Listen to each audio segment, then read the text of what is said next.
Muito bom dia, uma ótima segunda-feira para você que está começando mais uma semana comigo aqui no canal do Lessa, chegando com as primeiras informações do Fluminense nesta segunda-feira, mais uma semana extremamente importante, uma semana extremamente decisiva. Teremos na próxima quarta-feira a definição da vaga, de uma das vagas na semifinal da Copa Libertadores. No final de semana, mais um jogo, um confronto direto pelo Campeonato Brasileiro para o Fluminense tentar novamente sair dessa zona do rebaixamento, onde infelizmente acabou voltando após a trágica derrota para o Botafogo, da forma como ela aconteceu e outros resultados que acabaram não contribuindo. A gente vai falar sobre isso aqui agora, mas outras tantas notícias importantes, atualizações aqui do fim de semana que eu vou trazer para vocês aqui neste vídeo. Então, por favor, não se esqueça de deixar o seu like, tá? Você que já está chegando aqui, deixa o like para não esquecer, o seu comentário, se inscreva aqui também no canal, evidentemente é muito importante. Conto com a ajuda de vocês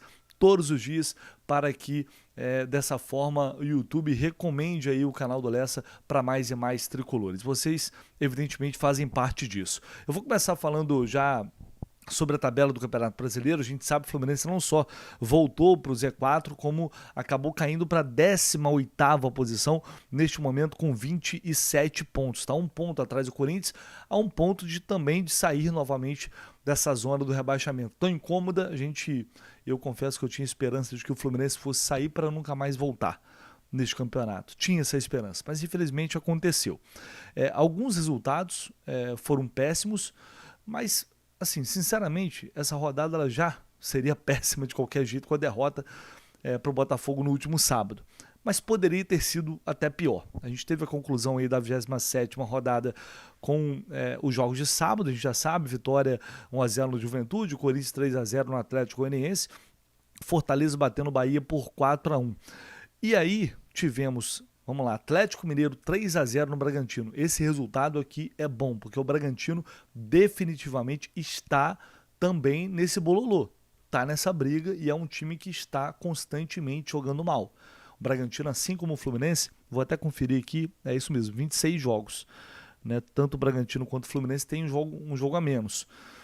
O Palmeiras ganhou o Vasco por 1-0, o Grêmio ganhou o Flamengo por 3-2, resultado que faz o Grêmio descolar um pouquinho ali com 31 pontos, ainda está ameaçado, mas foi uma vitória extremamente importante para o Grêmio. 3-1 do Internacional sobre o São Paulo, 0-0 Cuiabá e Cruzeiro, Cuiabá que hoje é o vice-lanterna da competição, e o Criciúma empatou também 0-0 com o Atlético Paranaense. Outro resultado bom, dá para dizer que é bom porque mantém os dois ali. O Atlético tem 2 jogos a menos, um deles contra o Fluminense, né?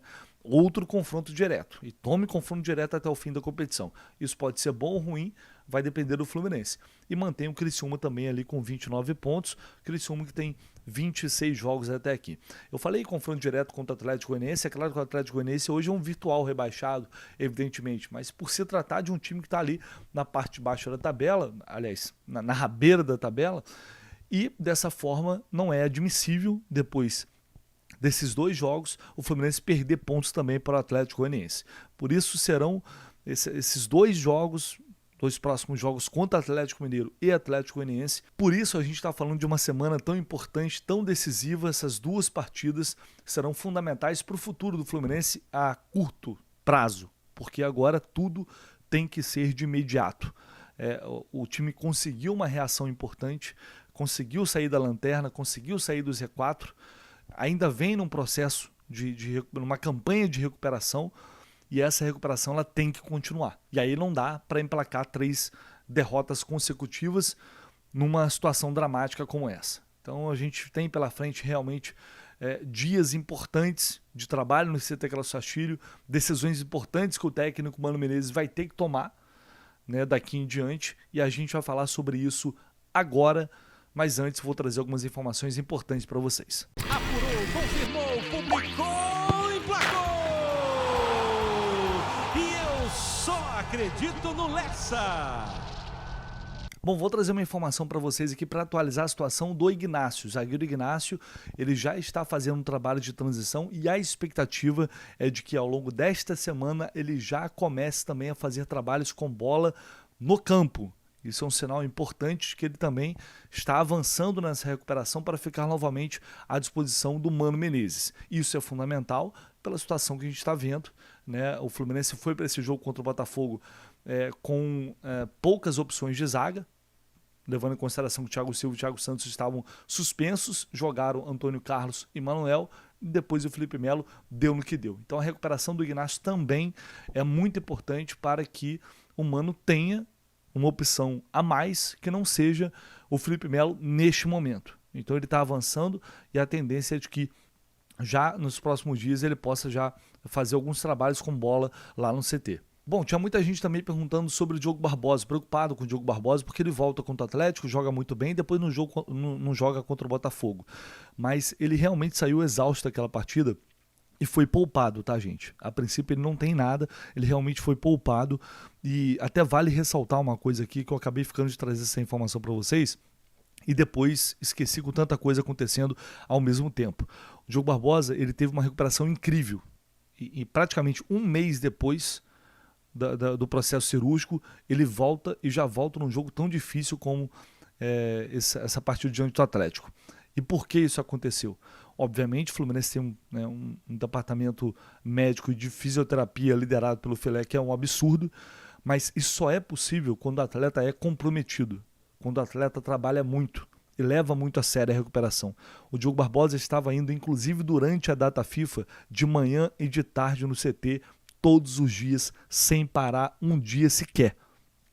Ele trabalhou muito para se recuperar nesse tempo que dá para dizer um tempo recorde. Normalmente o jogador leva mais ou menos 1,5 mês para se recuperar desse tipo de lesão.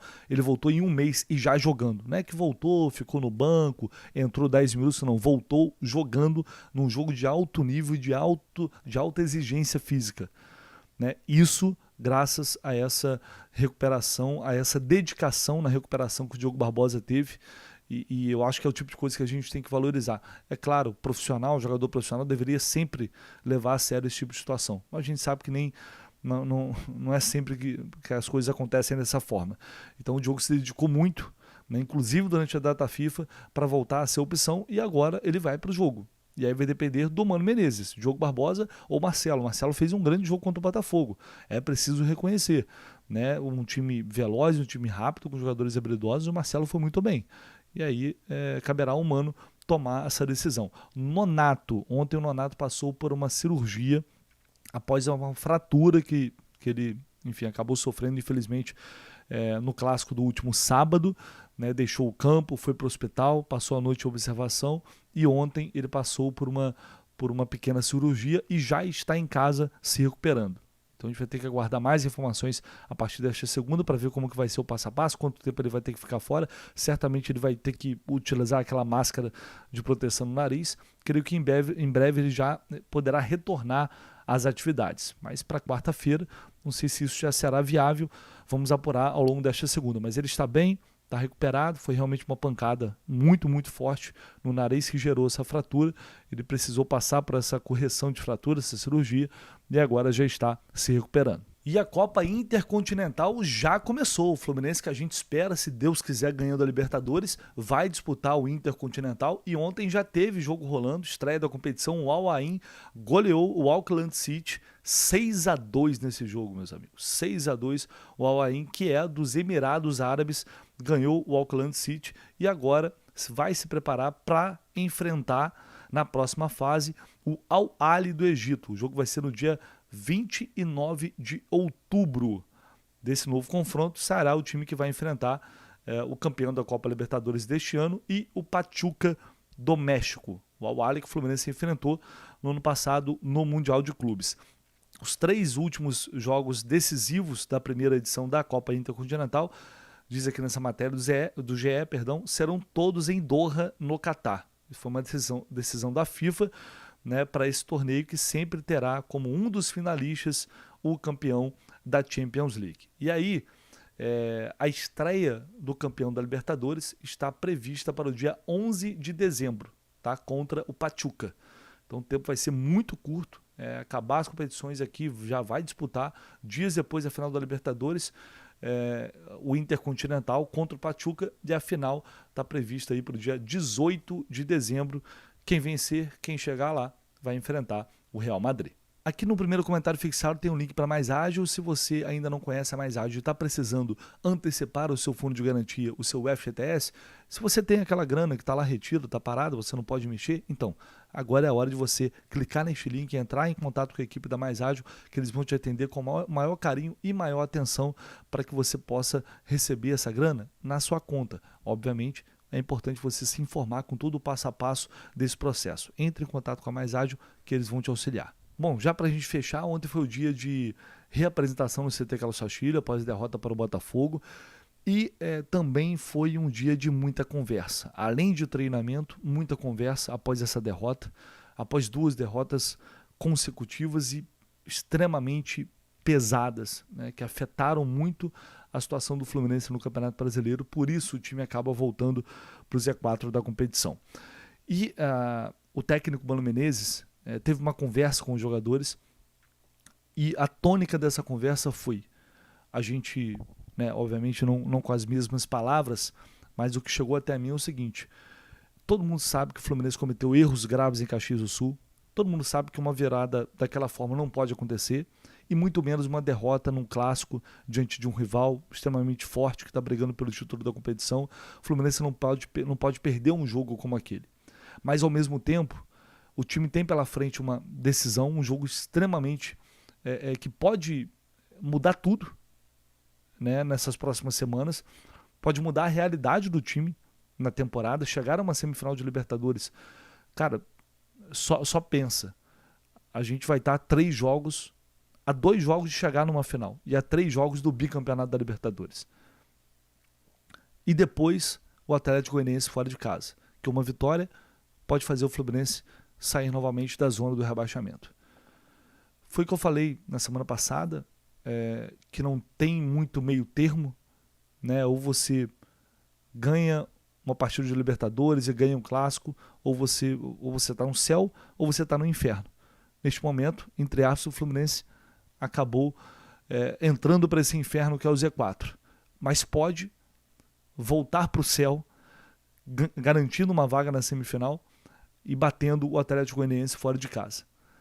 Vai ser assim daqui em diante, né? Não tem margem para mais decepções, não tem margem para mais erros tão absurdos como esses que foram cometidos nesses 2 últimos jogos. Daí o discurso do Mano, de olhar para frente, de saber que essas partidas elas serão sim decisivas e que não vai adiantar mais ficar lamentando o que passou as coisas que aconteceram nesses últimos 2 jogos. Então o intuito dessa conversa foi deixar essas coisas para trás e voltar a focar naquilo que o time vinha fazendo antes, né? Pontuando, crescendo na competição, avançando na Libertadores, e todo mundo sabe que o Fluminense tem condições de fazer isso porque já mostrou essa condição. Então esses dias serão muito importantes para reafirmar a capacidade que esse time tem de se superar nesses momentos. Não há outra saída, não há outra forma, e todos vão trabalhar nesse sentido. Agora, o Mano sabe que terá decisões muito importantes pela frente em relação a essas próximas escalações, em relação ao aproveitamento de alguns jogadores como o Felipe Melo, que não estão neste momento com condições de ajudar o time dentro de campo.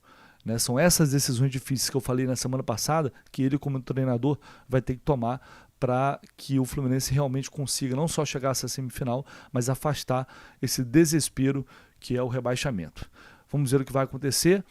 Ao longo do dia a gente volta com mais informações, com mais notícias, inclusive sobre o treino de hoje no CT, que vai ser às 9h30 da manhã. Valeu, pessoal. Um abraço, tamo junto. Até mais tarde.